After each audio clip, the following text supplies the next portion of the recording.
She sets her glass down slowly. The kitchen is quiet at 11 at night, my daughter asleep down the hall, and Thea is looking at me across the table the way she has never looked at me before, like the composed version of herself has finally stepped aside. She says, "I have been in love with you for longer than I have known what to do with it." The words land like something I have been waiting for. And then she says the next part, "I am not going to do anything about it yet. Not like this. Not when you're still inside the breaking." I stare at her.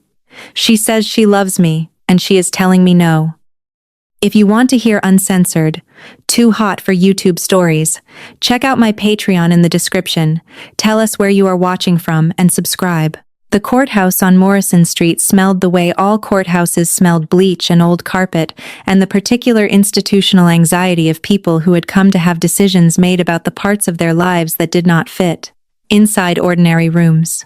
I had been in this building 4 times over 3 years. I knew the way the elevator on the south side stuck between floors for 2 seconds before committing to a direction, and the way the light in the 3rd floor corridor went flat and bluish at 9 in the morning regardless of what the sky was doing outside. I had been coming to it long enough to feel something close to ownership over my familiarity with it, which was the specific comfort that people manufacture when they are waiting for something important and need to feel like they have at least one foothold. Owen had parked the car 2 blocks away and said nothing about the walk in the cold. He had said very little all morning. I had not pressed it.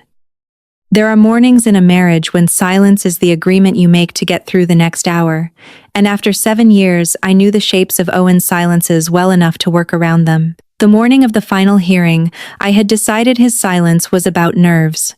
It was easier than the alternative. He straightened his tie in the courthouse bathroom mirror at 7:49. I stood in the corridor outside with our file 3 years of documents, organized in the order the agency had specified, tabbed and labeled and carried by me to every one of the 4 appointments we had attended in this building, held against my chest because I needed something to hold. The folder was thick and heavy in the way that things you have worked for are heavy. It felt like proof of something, of the fact that we had done this, that we had made it to the last room. Thea found me there at 8 to 10. She had taken the train from her office 3 stops in the wrong direction to be here before 9, which was characteristic of her. Thea Avery was the kind of person who arrived early to things she considered important not out of anxiety but out of precision. She wanted to be present before anything happened rather than scrambling to be present while it did. She was Owen's older sister by 4 years and my sister-in-law by the length of my marriage, and she was, in a way I had never quite examined directly, the most reliable person I knew. She was in a charcoal coat. She was almost always in some variation of a charcoal coat, or a dark navy blazer, or a charcoal suit. She was an attorney, a senior partner at a litigation firm, and she dressed with the particular intentionality of someone who had learned that precise and professional was the clearest available language. She wore no jewelry except a watch on her left wrist, a simple brushed steel thing that caught the corridor light once and then stopped catching it. She had a face that was composed by habit and revealed things only when it chose to, which was less often than most people expected and more significant for it. She looked at me and said, "You look terrified." I said, "I'm fine." She said, "Okay," and the specific flatness of the word made clear she did not believe me and had chosen not to make it an issue. Owen came out of the bathroom at 8:20. He looked at the courtroom door, then at his phone, then at me, and the sequence of the looking told me something before his face did. His face was doing something I had not seen it do in 7 years of reading it. Not nervousness. Not the performance of being okay that he maintained at family events when he did not want to talk about his feelings. Something harder. A decision that had already happened somewhere I had not been invited to watch. "Clem," he said. The way he said my name was its own sentence. It had a shape that told me everything that came after it was going to be expensive. I said, "It's time to go in." He said, "I need to tell you something first." I said, "Please don't do this now." He did it now. He did it in the corridor outside the family hearing room on the 3rd floor of the courthouse on Morrison Street. with his older sister 4 feet away and a paralegal from another floor, walking past with a coffee and 3 strangers waiting on a bench for their own appointments. He said he was not ready. He said he had not been ready for more than a year. He said the adoption had been what I wanted, and he had agreed to it because he did not know how to say no to the things I wanted most, and that he had spent 3 years inside a process that was never going to become the thing he needed it to be. He said there was someone else. He added this after the first part, and the second part changed the entire shape of the first. The first part, without the second, might have been something that could be worked through in some version of reality where I believed working through it was still available to us. The first part, with the second, was something else entirely. The paralegal kept walking. The strangers on the bench found other places to look. Thea stood very still in the way she stood still when something was costing her, something significant, and she had decided the cost was hers to absorb without letting it be visible. I said nothing for a moment. There was nothing in me yet. Not anger, not grief, not even shock in the conventional sense. Just the specific blankness that arrives before the body understands what it has been told. The moment directly before understanding. The last second of the before. Owen said, "I'm sorry." I did not answer. He said, "I can't go in there." He left. He walked back down the corridor the way he had come, past the elevator that stuck between floors, past the bathroom where he had straightened his tie 6 minutes ago, and out through the door at the far end of the hall that admitted one slash of gray October light when it opened and then swung shut again, and he was gone, and the corridor resumed its ordinary fluorescent indifference. The courtroom door opened. The clerk looked out. "Miss Ramos?" she said. My name felt very far away from me. Thea moved first. She stepped to my left, close enough that her shoulder was against mine, and she took the folder from my hands before I had registered she was reaching for it. She squared it against her forearm. She looked at the clerk. She said, "We're ready." She did not ask me. She said it, and because it was Thea, the saying of it made it the truth, and we went in. I do not know, to this day, exactly what Thea said to the judge in the moments before I found my own voice. Something precise and factual about a change in family structure and proceeding on a modified single-parent application basis. Something that used correct legal language delivered in the tone she had spent 15 years building, the tone that communicated competence and containment in equal measure, without apology and without theater. The judge had presided over enough family hearings to have developed an economy of compassion that asked nothing extra of the people sitting before her. She looked at the documentation. She asked me 3 questions in a voice that held nothing I had to be afraid of, and she told us the papers would be ready for signature at the close of the session. Thea sat beside me the entire time. Her hands were folded in her lap. Her face did not do anything it had not chosen to do. At the end of the session, the clerk brought the papers to the table. There was a line for a co-signer, for a witness, for what the form described as a designated support person. Thea looked at the line. She looked at me. I said, "You don't have to." She picked up the pen. She signed Theodora Avery in the clean, unhurried handwriting of someone who has signed her name to important things before and understands what it means to commit to a line.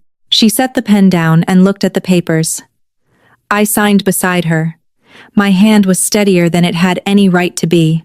On the courthouse steps afterward, I sat down because my legs had decided for me that sitting was the most honest available option. The sun was doing something useless with the cold, bright without warmth, the specific combination that late October in this city specialized in. Thea sat beside me. Neither of us said anything for a long time. The city moved below and around us with its complete indifference to what had just happened inside the building at our backs. She said, "Iris is coming home.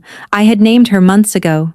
The agency had a case file number." Owen had refused to use any name, which I had understood at the time as a form of caution, a protective not yet, and had later understood as something else entirely. I had named her quietly, privately, the way I had made most of the decisions in the last year alone, without announcement, because the alternative was sitting with the uncertainty of whether anyone was going to show up to share the decision. "How did you know?" I said. "You write her name on everything," Thea said. "The adoption folder. The side of the calendar in the kitchen. Sticky notes I saw in your laptop case twice. I had not been conscious of doing it."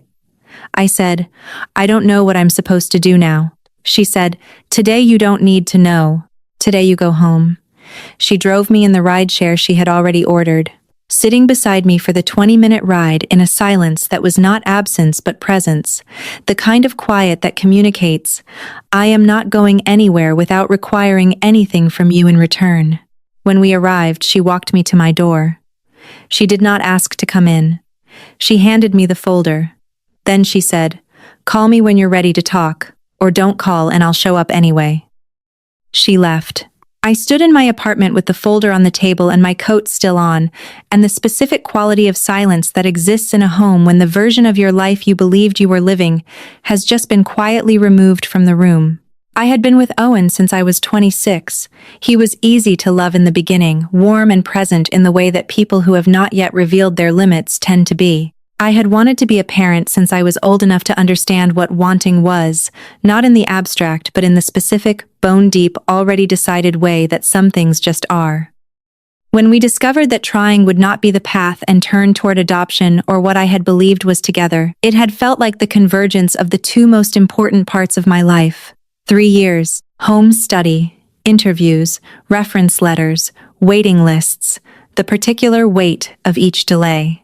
Thea had attended the first information session because Owen had asked her and she had said yes the way she said yes to things her family needed without drama and without condition. She had sat in the back of the agency's conference room taking notes and asked 3 questions the social worker had not been asked before, and I had thought, this woman is extraordinary, and I have somehow not been paying close enough attention. Thea worked in civil litigation.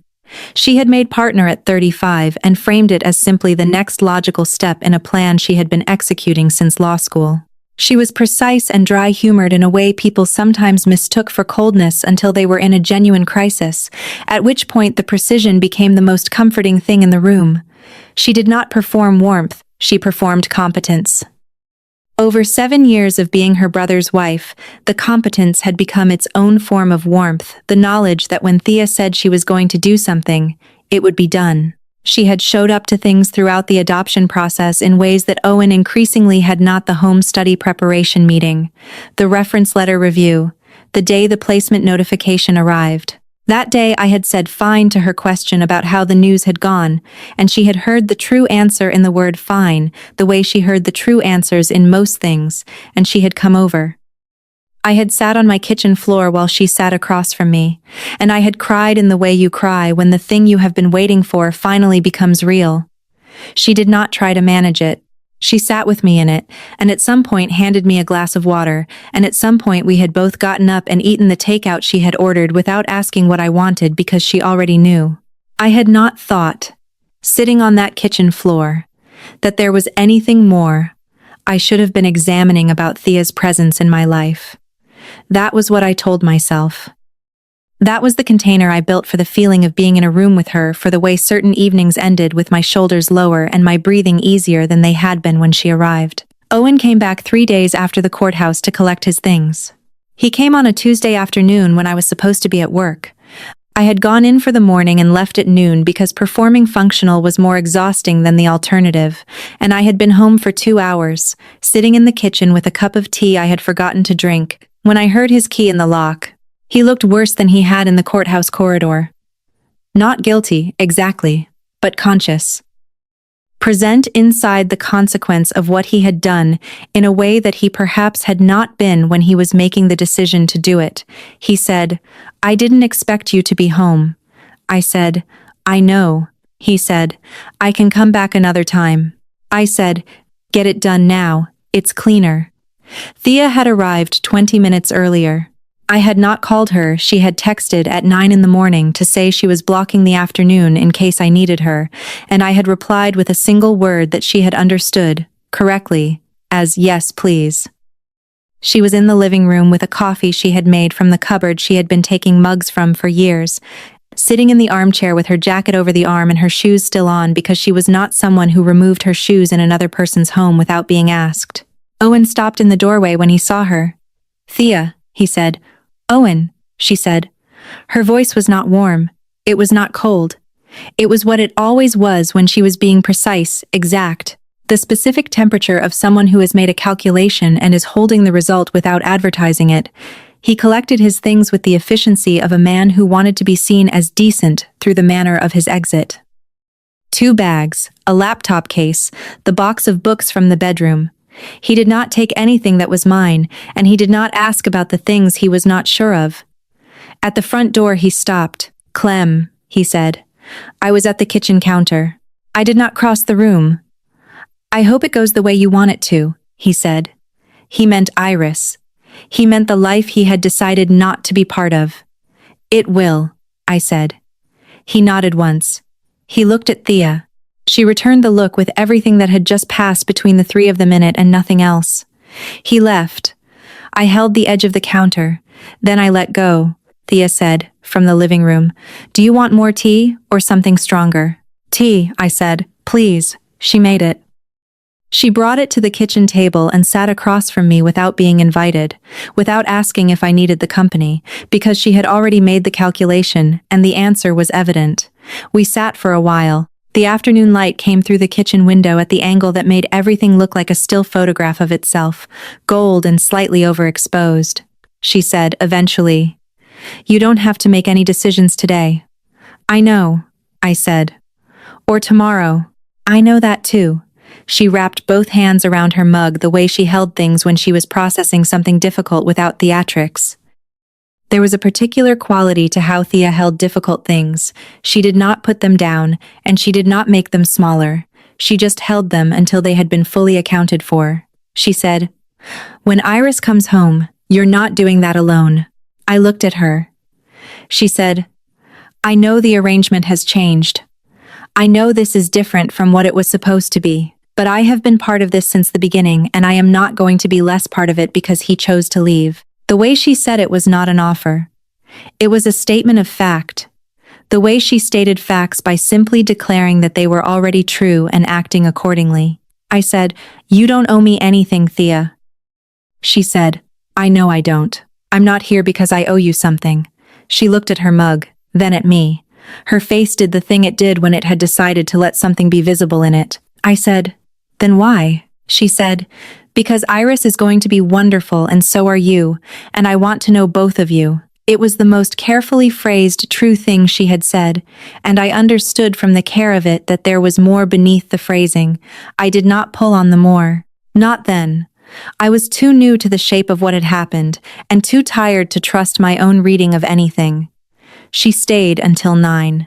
She left with her coat and her bag and the particular quietness of someone who had given what they came to give and was not asking to be acknowledged for the giving.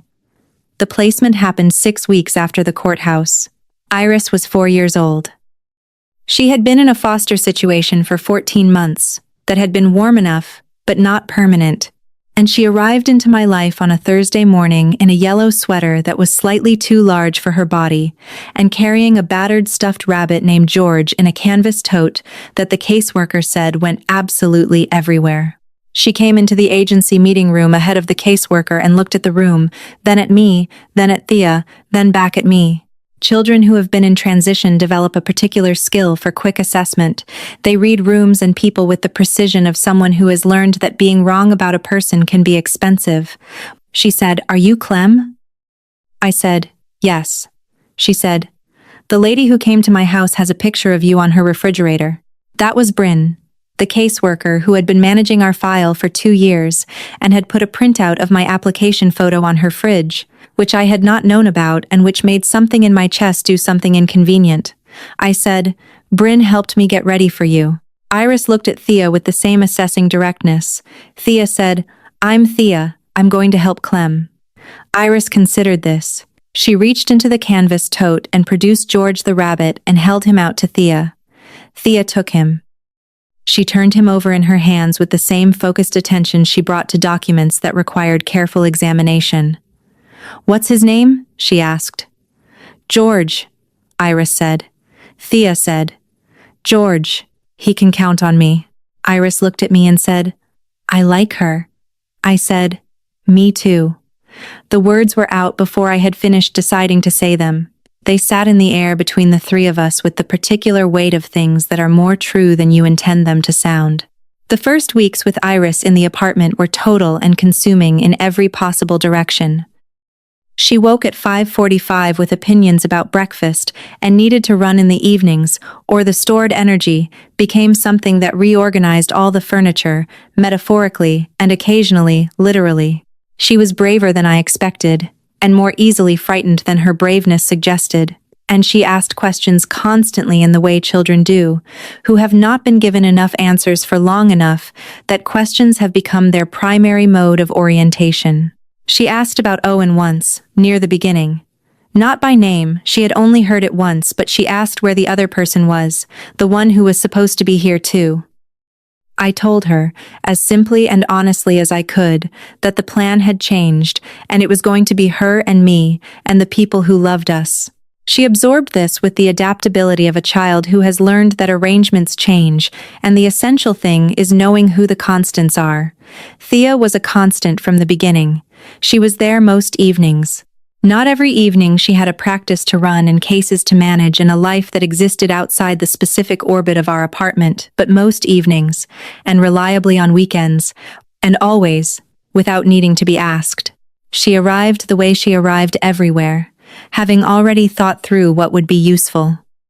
Sometimes it was dinner from the Italian place on Clement Street that Iris had declared her absolute favorite after one visit. Sometimes it was a library book the caseworker had mentioned might help with bedtime transitions. Sometimes it was just herself, coat over her arm, shoes going off at the door because Iris had asked her to, and it had become the habit by the end of the second week. I noticed how she was with Iris. I noticed it in the way you notice things that you have some investment in cataloging without admitting you are cataloging them. She got on the floor without being asked, in her good work clothes, because Iris had asked her to look at something on the floor, and getting on the floor was simply the correct response. She listened to Iris's explanations of her drawings with the same complete, unperformed attention she brought to depositions. She was never falsely bright in the way adults perform brightness at children. She talked to Iris, the way she talked to adults she respected, which I suspected was exactly what a child who had spent 14 months being managed rather than known most needed. And I noticed also how she was with me. Something had shifted in the space between the courthouse steps and the apartment that the three of us now moved through together. She had always been attentive, but the attention now had a different quality.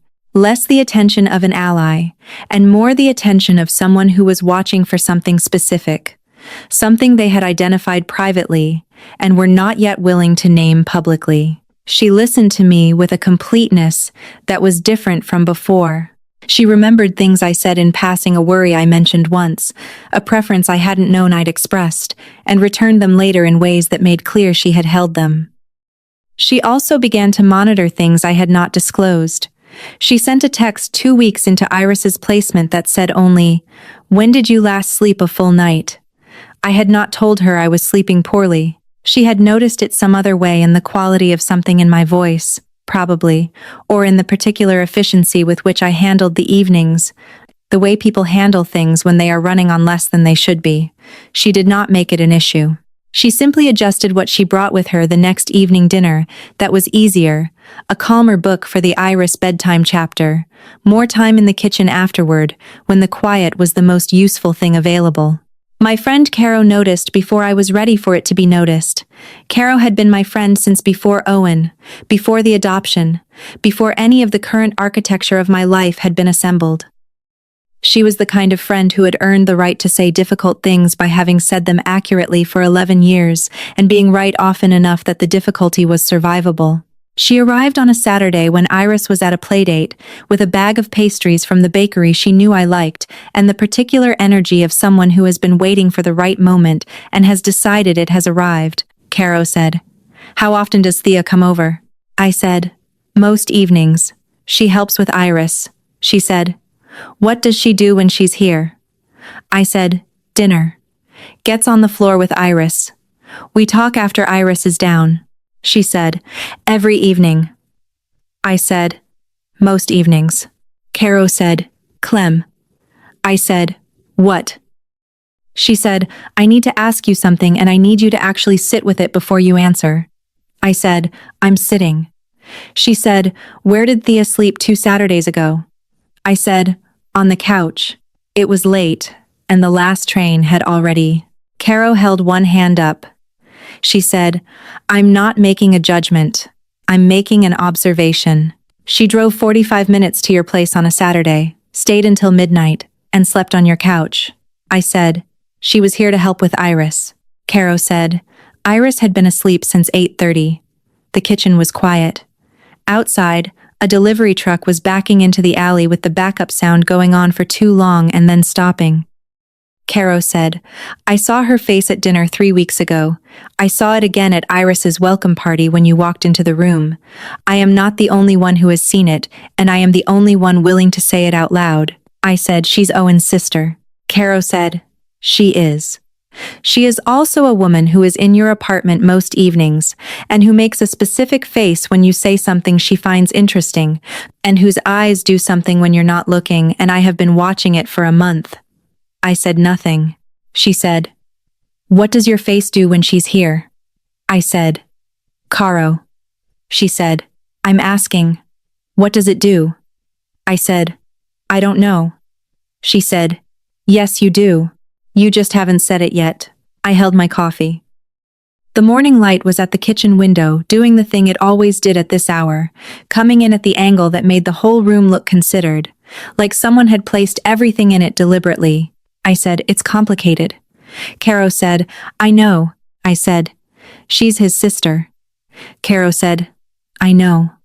I said, I just got out of a marriage. She said, I know all of this, Clem. I am not telling you what to do with any of it. I'm asking you to stop acting as if you don't know what's already there. After Caro left, I stood at the kitchen window for a long time and did not do anything useful. That evening, Thea arrived at 6:30. She had been at the office for a full Saturday, an arbitration filing that needed to be done before Monday, and she came in with the particular settled tiredness that long, concentrated work produces, the kind that is not depleting but grounding. She set her bag down.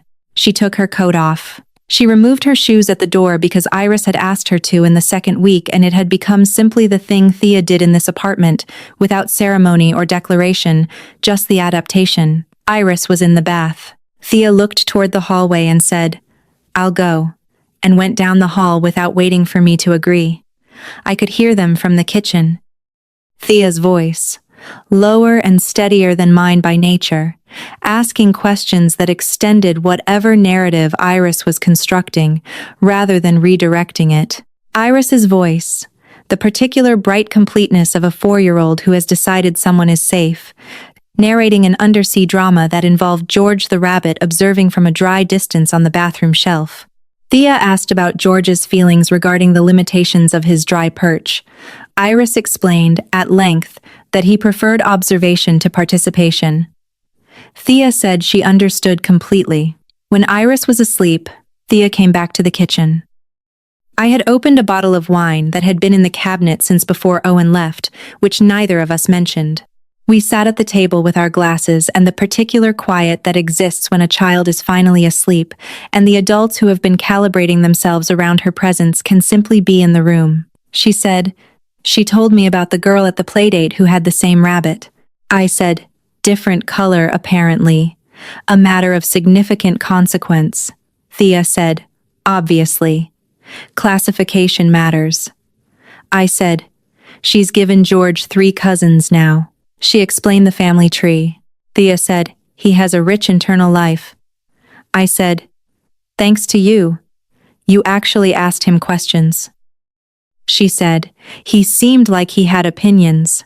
I looked at her across the table. She was in the low kitchen light with the slightly rumpled end of a long Saturday version of herself, her face without the full professional composure it wore in other contexts. Not unguarded exactly, Thea was never quite unguarded, but present in the room in a way that was different from how she was present in the courthouse, different from how she was present at family events over 7 years of being Owen's wife and Thea's sister-in-law. present in a way that felt specifically shaped by this kitchen, by this hour, by the particular frequency of evenings like this one. She said, "What?" I said, "Nothing." She said, "Clem." I said, "I'm tired." She said, "I know." She said it gently, the gentle not being a performance. "You've been running at this alone for weeks." I said, "I'm not alone." She said, "I know. I meant before. The year before." I said, "I know what you meant." A silence. The building hummed around us. Down the hall, through the door we had taken to leaving slightly open until Iris had been here long enough to feel the openness as safety rather than exposure, I could hear the deep, particular quiet of a sleeping child. I said, "Caro came by this morning." Thea said, "How is she?" I said, "She's herself. She says the things she sees." Thea waited. She was good at waiting. She used it strategically, the way she used most things to create the space where the thing that needed to be said could come forward without being forced. I said, "She asked how often you come over." Something in Thea's shoulders adjusted. A small movement, the kind I had been cataloging for weeks without knowing I was cataloging it. I said, "I didn't have an easy answer." Thea said, "Does that worry you?" I said, "No." And then, yes. And then, I don't know which answer is true. She set her glass down and turned the stem with 2 fingers, not drinking, just turning it. It was the only fidget I had ever observed in her, and I had only started noticing it recently, in conversations where the composed version of herself was working noticeably harder than usual. She said, "Clem." I said, "Don't." She stopped. I said, "Don't say the thing that means we have to figure out what it means tonight. Iris is 3 rooms away and I am still inside what happened at the courthouse, and I can't." I said, "Not tonight." She said, "Okay." She picked up her glass. I said, "But I know there is a thing." She said nothing. I said, "Thea, I know there's a thing, and I need you to know that I know." She was looking at the table. She nodded once, one slow, weighted nod that cost her something I could see the cost of. I said, "That's all I'm saying tonight." She said, "Okay." The kitchen held us for another hour. We talked about other things, Iris's transition meetings with the caseworker, the attorney Caro had recommended for the divorce paperwork, a deposition Thea was preparing for that she described in the indirect summary she used for cases she could not discuss in specifics. We finished the wine. The building continued its low machinery hum. Outside, the city did what cities do, at 10 at night moved and was lit, and paid no attention. At 11 she put her shoes on and her coat and picked up her bag. At the door she stopped. She turned around. Her face began moving toward something. I watched it happen. The specific arrangement of features that precedes honesty in someone who does not arrive at honesty easily, who has to walk the whole distance to it in full awareness of the cost. She held the expression for 1 moment, 2 moments, the sentence visible in the shape of her face, even though the words had not come. Then she said, "Good night, Clem." I said, "Good night, Thea." The door closed. I stood in the entryway in the quiet that was the apartment without her in it, and I thought about the sentence that had started and stopped. I knew what she had almost said. I knew it the way you know things that have been true for longer than you have been willing to name them, the way you know a room has changed temperature before you can identify what changed. The way you know, standing in a courthouse corridor holding 3 years of documents, that the silence in front of you has a specific shape and the shape is not nerves. I went to check on Iris. She was asleep on her side with George the rabbit in the curve of her arm, the nightlight casting everything amber and warm. I stood in the doorway the way parents stand when the watching is not about checking anything but about needing to confirm that the most important thing in the room is still there. She was still there. She breathed in and breathed out in the steady rhythm of a child who has, in whatever wordless language children use for this, decided she is safe. I turned the nightlight up 1 notch, the way Iris liked it. I thought about Theodora Avery signing her name beside mine on the papers that brought Iris home. I thought about the sentence at the door. I thought, I am going to need her to say it eventually. I thought, I am not ready yet. Both of those things were true at the same time, and that was the most difficult place to stand. I went back to the kitchen and stood at the window for a long time. The city was still moving out there, indifferent and enormous. Somewhere 2 streets over Thea was in a car or on the train going home, and I did not know if she was thinking about the sentence she had folded back inside herself, or if making peace with it was something she had stopped being able to do. I lay in the dark and listened to the city and understood that I was someone's constant now, and was beginning to suspect I might be someone else's constant too. In the way she kept showing up and began sentences she was not yet ready to finish. I let it be, the way she had let certain things be, in patience and in preparation, until the moment when saying the true thing became the only available option left. November arrived without ceremony. Iris had been with me for 3 weeks. She had learned the apartment in the specific order of what mattered most to her, the kitchen first, then the window seat where the afternoon light came through for exactly 40 minutes, then the hallway she had measured in steps 3 separate times and confirmed was 14 if you walked normally, and 9 if you jumped. Thea knew all of this. She had been present for most of the learning. She did not mention the kitchen table conversation. I had said, "I know there is a thing," and she had nodded with the weight of someone absorbing a correct and expensive truth, and we had finished the wine and talked about other things. The week after, she came over on Tuesday and Thursday and both days of the weekend, and the thing sat between us the way things sit when both people are aware of them and have agreed, without language, to let them be. I was not ready. I knew I was not ready. The divorce paperwork had arrived from Owen's attorney on a Tuesday morning, a priority mail envelope, flat and bureaucratic, sitting on the entryway floor where it had come through the mail slot, and I had put it on the kitchen counter without opening it, and it had lived there for 4 days, while Iris drew elaborate pictures of George the rabbits. Extended family on the scratch paper I kept near the refrigerator. Thea saw it on the 4th day, when she came over with the Italian food and her laptop bag and her shoes going off at the door. She said nothing about it. On the 5th day, I opened it.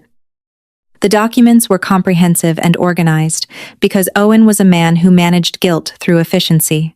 The division of assets was fair, nearly to the point of generosity, which told me his attorney had advised him to be clean about it, and he had agreed. The apartment was mine. The adoption expenses, already filed under my name, remained mine. There was a line for me to sign beside my name, Clementine Ramos, written out in full, and a line for a notarized witness, and I sat at the kitchen table with the documents in front of me for a long time. I texted Thea. I said, "The divorce papers came." She replied within 3 minutes. "Do you want me to look at them?" I said, "Yes." She came over that evening. She read through every page, flagged one clause in the asset division, and wrote out exactly what I should ask my own attorney to address in the direct shorthand of someone who had been doing this for 15 years. When she finished, she set the documents down. "You have an attorney," she said. "Have her look at this too, because you should have someone who is only yours." I said, "You're not only mine." She said, "That's not what I meant." I said, "I know. I'm saying it anyway." She looked at the table, then at me. Then she said, "I have not been his in any way that matters for a long time. This," she gestured at the kitchen, the documents, the direction of Iris's room. She said, "This is what I have chosen, whatever else that means." I let the silence hold it. I said, "I'm not ready to ask what else it means yet." She said, "I know you're not." She did not say anything else. She helped me draft the question for my attorney, and she stayed for dinner, and she bathed Iris, and read her a chapter of the book they were working through together. 1 chapter a night in Thea's level voice, with Iris asking questions between paragraphs that Thea answered, without losing the thread of the story. I sat in the hallway outside Iris's door and listened, and I thought about the word chosen and where it landed in my body. It landed somewhere deep and old. Somewhere that had not been reached in a long time. The first nightmare happened on a Thursday in mid-November. I heard Iris at 2 in the morning, not crying, but the specific sound of a child who is making herself not cry, which is in some ways harder to listen to, and I went to her room and found her sitting up in the bed with George held very tightly against her chest and her eyes wide open in the amber nightlight. I sat with her. She told me about the dream in the fragmented, partially symbolic way children describe dreams. Something about a hallway that went on too long, and a door at the end that would not open, and the feeling of being the only one who could hear her own voice. I held her and told her the hallway was not real. I told her the door in this apartment opened. I showed her, 3 times, the way the bedroom door swung inward when she pushed it, the easy, ordinary opening of it. She said, "Can Thea come?" I said, "It's the middle of the night, baby." She said, she would come. I looked at my 4-year-old daughter, who had been in this apartment for 3 weeks and had already made her own calculation about who the constants were. I texted Thea at 2:17 in the morning. I said, "Iris had a nightmare. She's asking for you. I'm sorry. You don't have to." The response came back in under 2 minutes. "I'm coming. Don't say sorry." She arrived in 28 minutes in dark jeans and a gray knit pullover with her hair down and her coat thrown over the whole arrangement. And she was at the door with her keys still in her hand before I had fully processed that she had come. Iris, who had been sitting in the living room with me and George and the yellow nightlight I had brought from her room, looked up and said Thea, with the specific relief of a child whose exact need has just been met. Thea sat on the couch with Iris in her lap and George between them and the blanket I had given Iris pulled up to the middle of both of them, and she asked Iris to tell her about the dream. Iris told her. Thea listened with the complete attention she always gave, and then she said, "That sounds like a door that needed someone to show it what doors are supposed to do." Iris said, "Show me again." They went to the bedroom door together. Thea opened it and closed it and opened it again, explaining as she did it, "This is a door that knows exactly how to open. This door has been doing it for years. It is very good at its job." Iris tried it herself. Then tried it again. Then, apparently satisfied that the door was competent and reliable, she went back to the couch and allowed herself to be put to sleep between Thea's arm and the couch cushion, with George tucked in beside her. By 3 in the morning, Iris was deeply asleep. Thea and I sat on either end of the couch in the specific quiet of a house after a crisis, when the crisis has resolved and the residue of it is still in the room. I said, "You drove here at 2 in the morning." She said, "Yes." I said, "Thea." She said, "I know." I said, "That is not." She said, "I know what it is. I know what it isn't. I am going to need you to let me have done it without making it into the conversation." I looked at her. She was not looking at me. She was looking at Iris, who was breathing in the deep, unself-conscious way of a sleeping child. The nightmare resolved into simple, exhausted sleep. I said, "Okay." She stayed. We moved to the kitchen table at 3:30. The particular quality of 2 in the morning settled around us things that would be complicated at noon, becoming quieter and closer to the surface. She was just in the kitchen with me, in the gray pullover and her hair down, and I became aware in a way I had been aware of before, but not this directly, that Thea without her professional composure was still Thea, still precise, but with something in the texture of her that was the original version. Beneath all the layers the practice had added, she said, "Does this happen often?" "The nightmares." I said, "Second one." The caseworker said it's normal. She nodded. She wrapped her hands around the mug. She said, "I should have a key." Not for anything else. Just if this happens again and you have to text me at 2 in the morning, I should be able to get in without waking you twice. I said, "You'd drive here either way." She said, "Yes.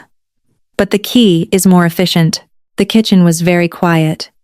Outside, the city was doing its minimal late-night version of itself. I said, "Thea." She said, "I know." I said, "I have to say something." She said, "Clem." I said, "No, let me." She looked at me. I said, "You came here at 2 in the morning because a 4-year-old who has known you for 6 weeks asked for you. You drove across the city and you sat on my couch and you explained to her how doors work. You did not ask me whether you should come. You just came. A silence. I said, and you have been coming since October. You have been coming since before October, actually, in the ways you were able to. I have been watching you come for longer than I have been willing to say. She said, Clem. I said, let me finish. She held still. I said, I know you have been holding something. I know it has been there for longer than 6 weeks. I know because the way you hold it is not like someone who just noticed something. It is like someone who has been carrying it for a long time and has gotten very good at not letting it show. And I said, I am not going to ask you to say it tonight. I'm not. But I am going to tell you that I see it. And that I am not afraid of it. And that when I am ready, when I am actually ready, and not just raw and running, I am going to want to hear it. She looked at me across the kitchen table.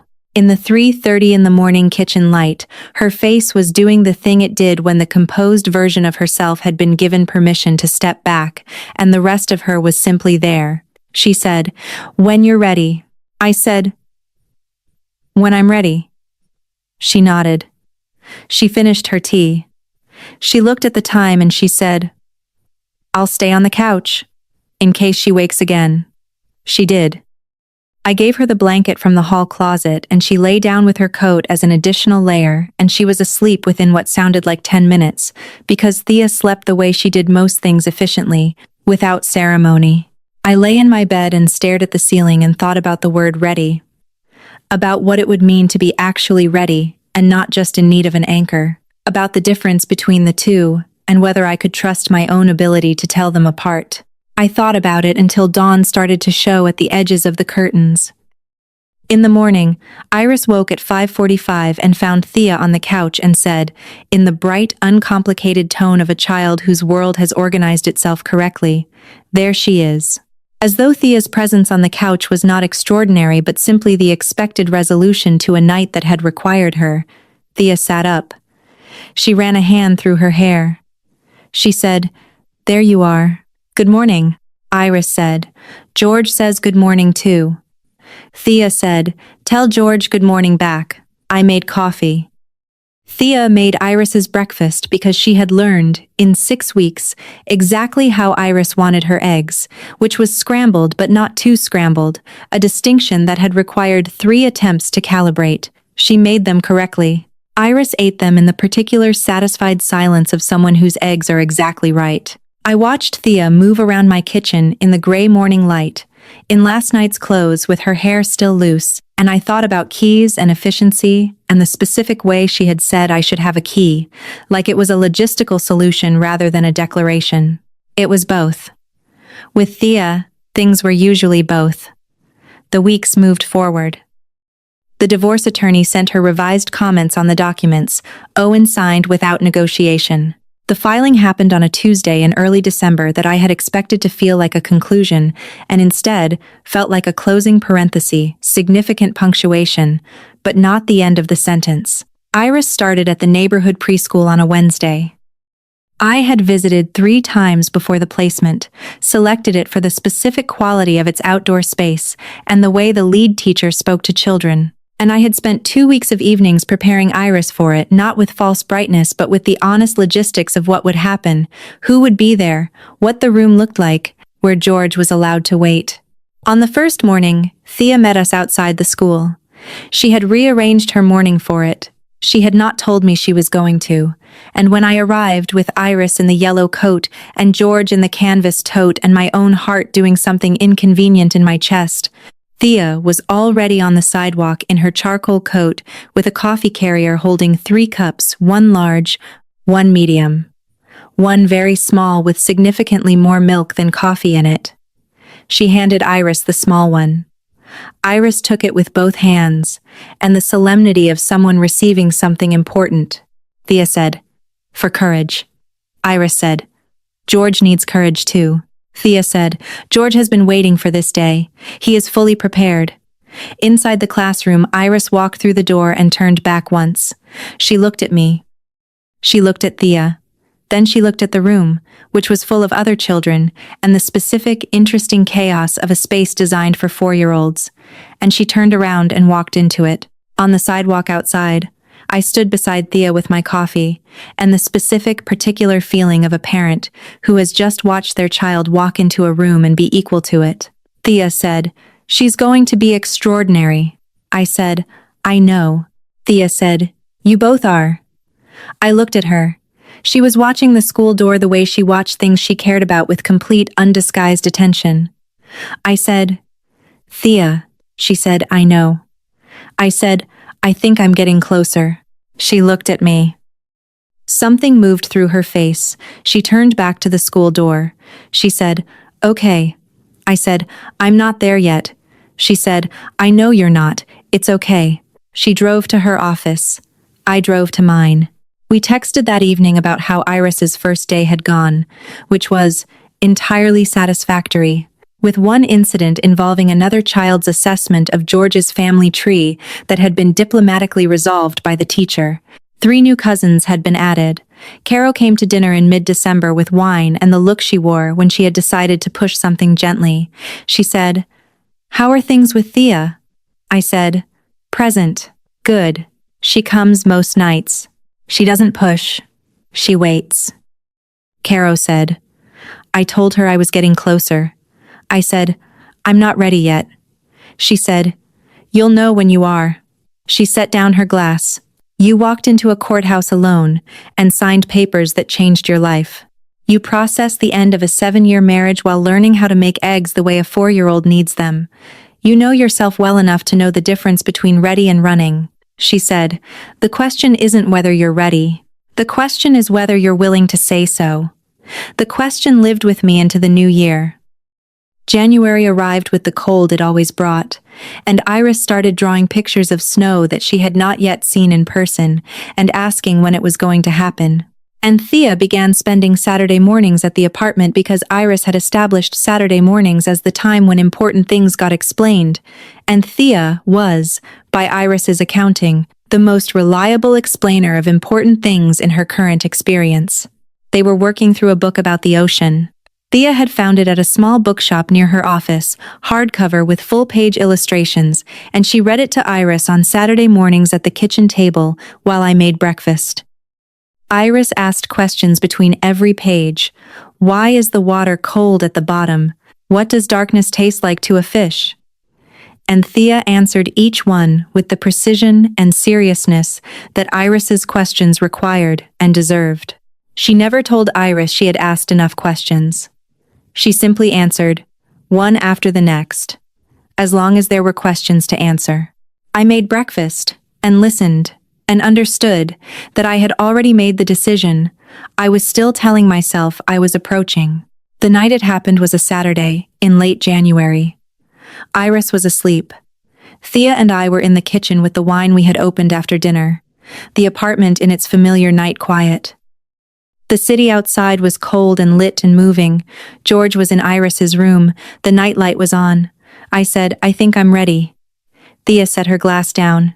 I said, "I've thought about the difference between ready and running. I've been sitting with it since November. Since the morning after the nightmare, actually, when I watched you make her eggs correctly. And I think," I said, "I think I know myself well enough to know this isn't the same thing." She said, "Clem." I said, "Let me say the whole thing." She held still. She was very good at holding still. I said, "I know this is complicated. I know you are Owen's sister, and I was his wife, and all of that is a real thing that has real weight. I know I am 12 weeks out of a marriage and 4 months into being a parent, and that both of those facts matter. I know all of it," I said, "and I also know that you drove here at 2 in the morning. I know you signed your name beside mine without hesitating. I know you have been here since October, in the only way you could be here without crossing a line I hadn't said you could cross.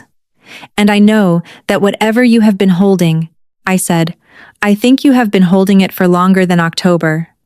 She was looking at the table, then at me. She said, "Yes."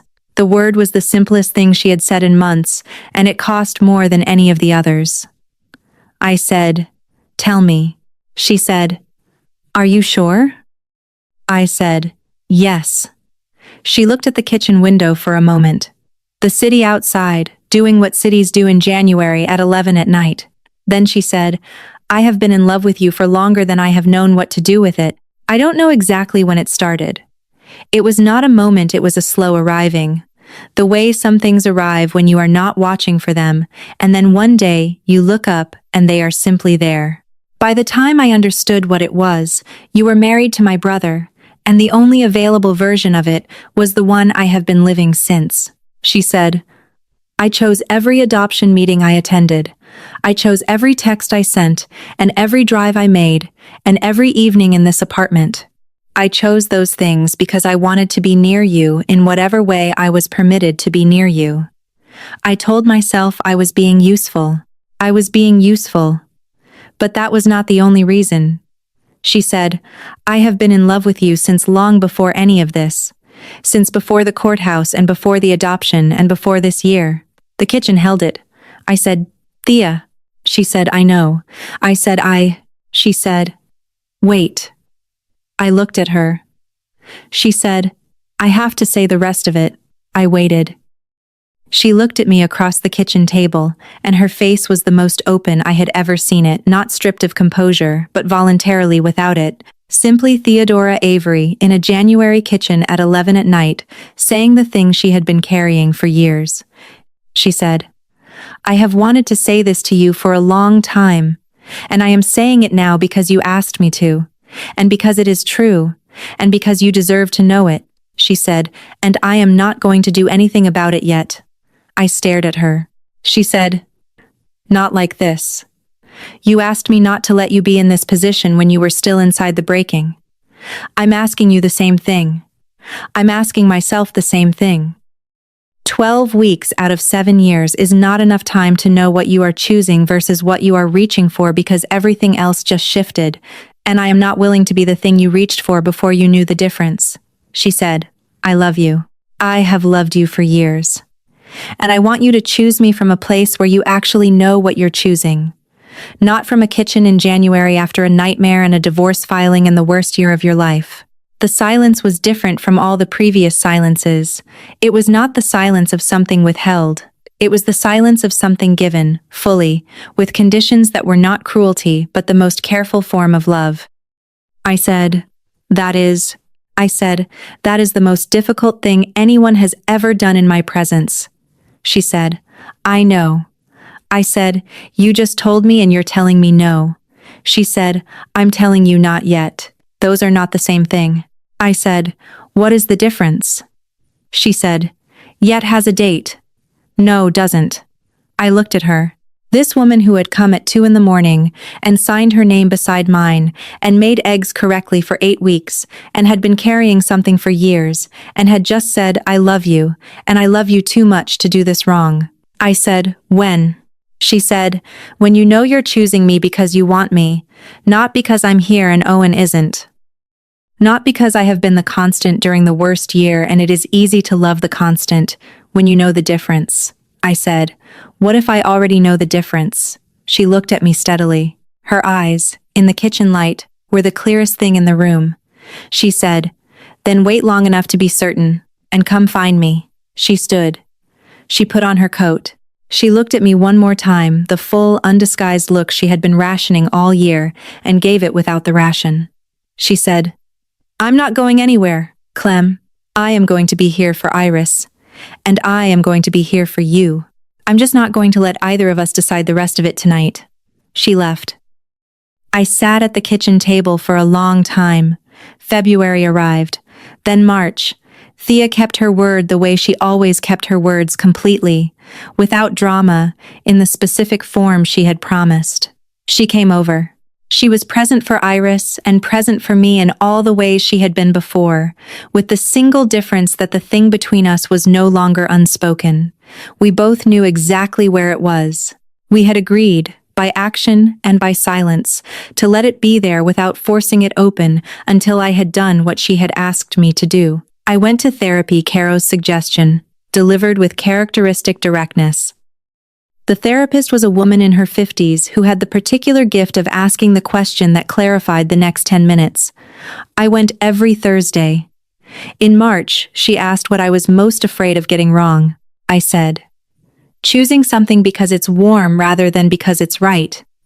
Warm is comfort. Warm is the relief of someone being there when everything else went away.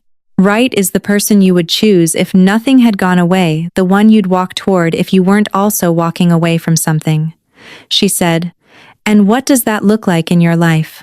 I said, "It looks like someone who came before the crisis. Who was there in the before and made choices in the before that had nothing to do with what I needed from them. It looks like someone who said, 'Not yet.'" She let me sit inside what I had just said.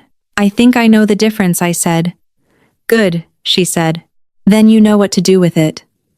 I walked out of that office on a Thursday in late March with the particular clarity of someone who has arrived somewhere they were already going and simply needed the last mile confirmed. I texted Thea. I said, "Are you free Saturday morning? Not for Iris, for coffee, just us." She replied in 4 minutes. "Yes," I said. "The place on 6th, 9 o'clock." She said, "I'll be there." She was there before me. She was always there before me. She was in dark jeans and a green sweater I had never seen her in before, which was, she would tell me later, deliberate. She had wanted to wear something that was not armor. She had a coffee already. She had ordered mine correctly. I sat down across from her. She said, "How are you?" I said, "Good." I said it differently than I had said it in October. She heard the difference. I could see her hear it.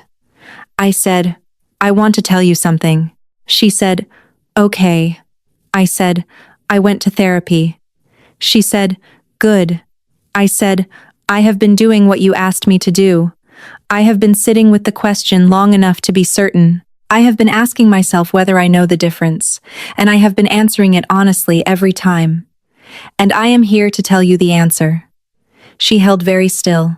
I said, "The answer is that I knew you before any of this. I knew you at adoption information sessions and on kitchen floors and in the back of courthouse corridors. I knew you in the before, and the before is where I found this, which means I was not running toward it. It was just there." I said, "I think it has been there for longer than October.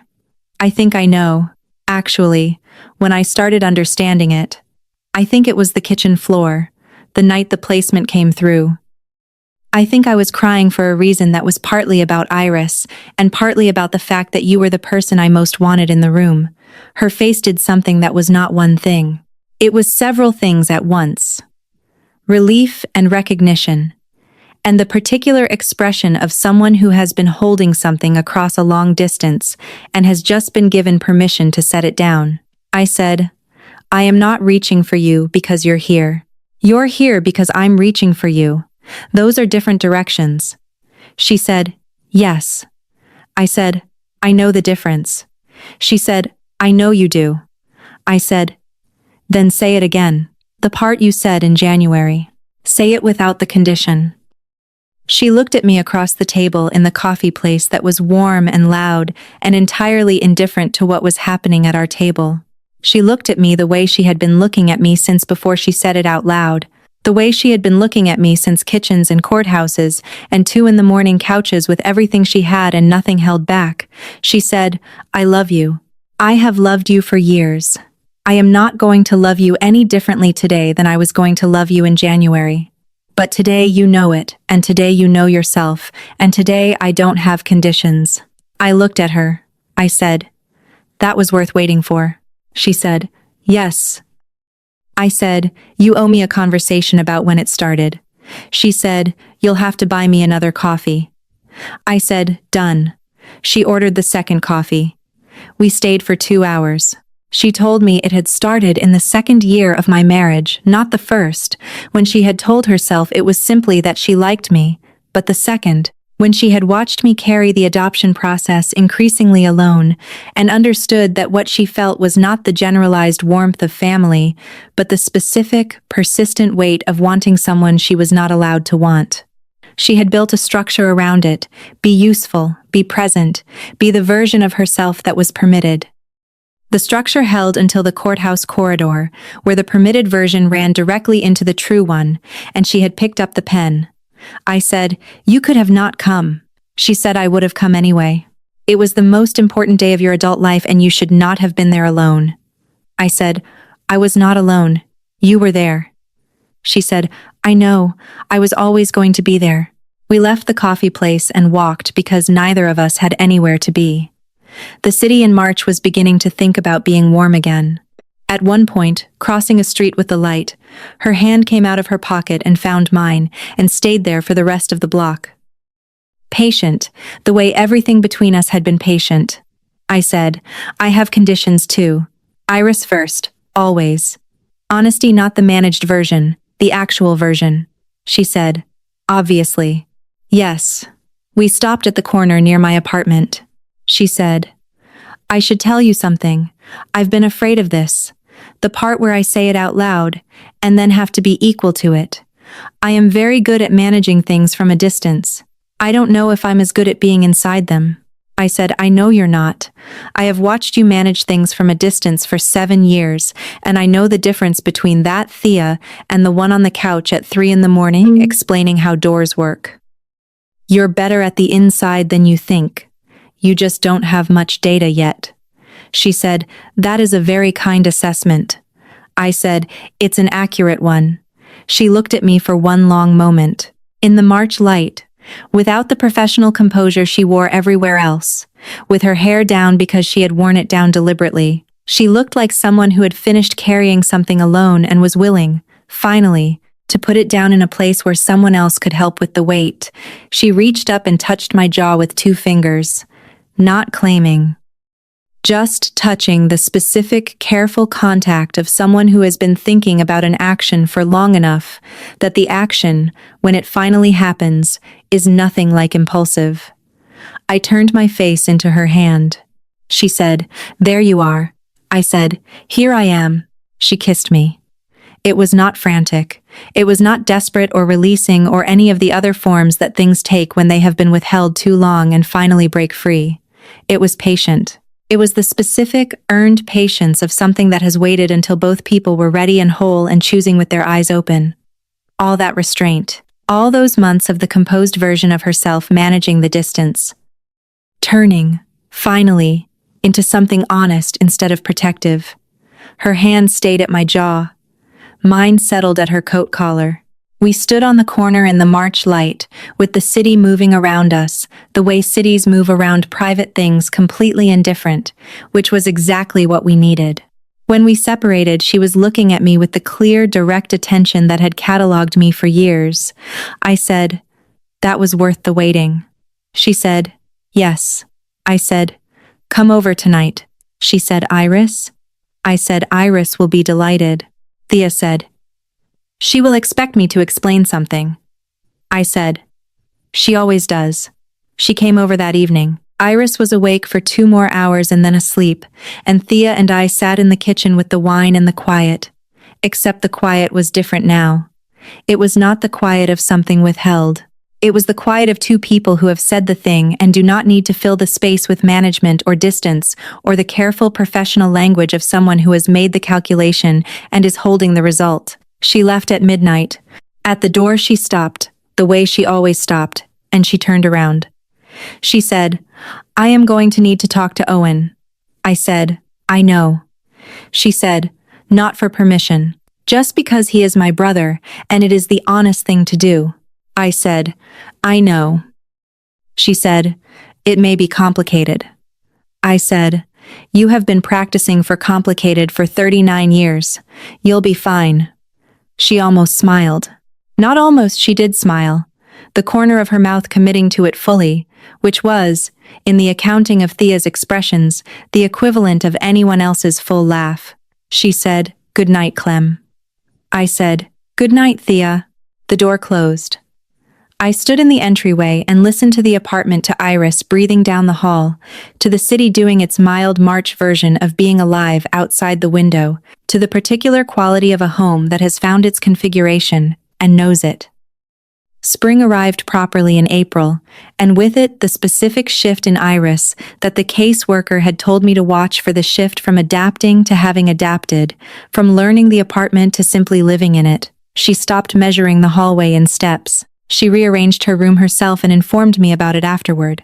She began telling people at preschool about her family in a way that was entirely matter of fact and entirely her own, which I discovered when the lead teacher mentioned it at our April check-in, with the tone of someone reporting something that had been straightforward and lovely. Iris had explained, apparently, that she had a mom and a Thea and a George, and that the three of them, plus George, were a family unit, and that this was how the family worked. I texted Thea from the preschool parking lot. I said, "Iris has officially announced our family structure to her classroom." Thea replied, "What was the structure?" I said, "You, me, Iris, George, in that order." A pause. Then, she put me before George. I said, "High honor." She said, "I'll try to be equal to it." She was equal to it. She was, in the months that followed, equal to most things she had been afraid of not being equal to. She was not the managed version of herself in our kitchen at midnight. She was the actual version, which was less composed and more present, and occasionally unsure of things in ways she said out loud instead of managing privately. This was, I discovered, what Thea looked like when she had decided to be inside something instead of adjacent to it. She was better at the inside than she had believed. The data accumulated quickly. Owen learned about it in May. Thea told him directly, and he was quiet and then not gracious and then, a week later, closer to honest. It was complicated in the way she had said it would be. She came over the evening after she spoke to him and let me make her tea for a change instead of the other way around. She said, "Not easy, but it will be. It needs time." I said, "You have time." She said, "I know." She held her mug. "So do you." We had the time. We used it carefully and honestly, and without manufacturing urgency where none was required. By summer, Thea had a key. By summer, it was a practical matter and also not only a practical matter, and neither of us needed to explain the distinction because we were both adults who understood that things can be two things at once. In July, Iris had her 5th birthday. We held it in the apartment because Iris wanted to be in her apartment for her birthday. Caro came, Bryn came, a few children from preschool came with their parents. George was present in an official capacity. Thea arrived with a cake she had commissioned from the bakery near her office, and a book about the deep ocean that was the follow-up to the first one they had read together, and a very small, careful drawing she had made herself of a door that was very clearly open. Iris looked at the drawing for a long moment. She said, "Is that the door?" Thea said, "That is a door that knows exactly how to do its job." Iris said, "You kept it." Thea said, "I drew it for you." Iris took it and went and propped it against the nightlight in her room and came back to the party. At the end of the evening, after the children had gone, and Caro had gone, and Bryn had gone, after Iris was asleep with George, and the drawing of the door propped beside the nightlight, and the amber warmth of the room that had been learning to be safe since October, Thea and I sat on the kitchen window seat with our wine and the city outside doing its July version of existing, warm and slightly excessive. She said, "1 year." I said, "Almost." The courthouse was October. She said, "I'm not counting from the courthouse." I said, "When are you counting from?" She said, "The kitchen floor." When the placement came through, I knew then. I said, "I knew at the door, the morning after the nightmare. When you made her eggs." She said, "The eggs." I said, "The eggs." She said, "That is the most prosaic origin story I have ever heard." I said, "You made them correctly." She said, "I always make them correctly." I said, "That was the problem." She turned to look at me. In the July evening light, with the city warm and ongoing outside the window and Iris asleep down the hall with her birthday and her drawing of the door, and her 5 years of life that were now permanently, officially, entirely ours, Thea's face was the thing I had been trying to name for a year and had finally stopped needing to name because naming it was less interesting than simply being in the room with it. She reached over and her hand found mine on the window seat. She held it with the specific, unhurried certainty of someone who has been here for a long time and has no intention of leaving. I turned my face to the city outside. Warm light on a July evening. Iris, breathing down the hall. The particular quality of an apartment that has been learned completely by everyone in it, and is, at last, simply home. I thought about the courthouse, the empty chair, the pen in her hand, and the unhurried commitment of writing her name beside mine. She had already decided by then.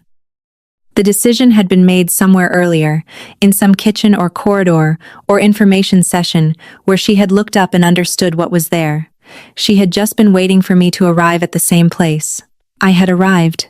I was there. The city moved outside, and the apartment was warm, and the nightlight was on down the hall, and Theodora Avery held my hand on the window seat, and neither of us said anything.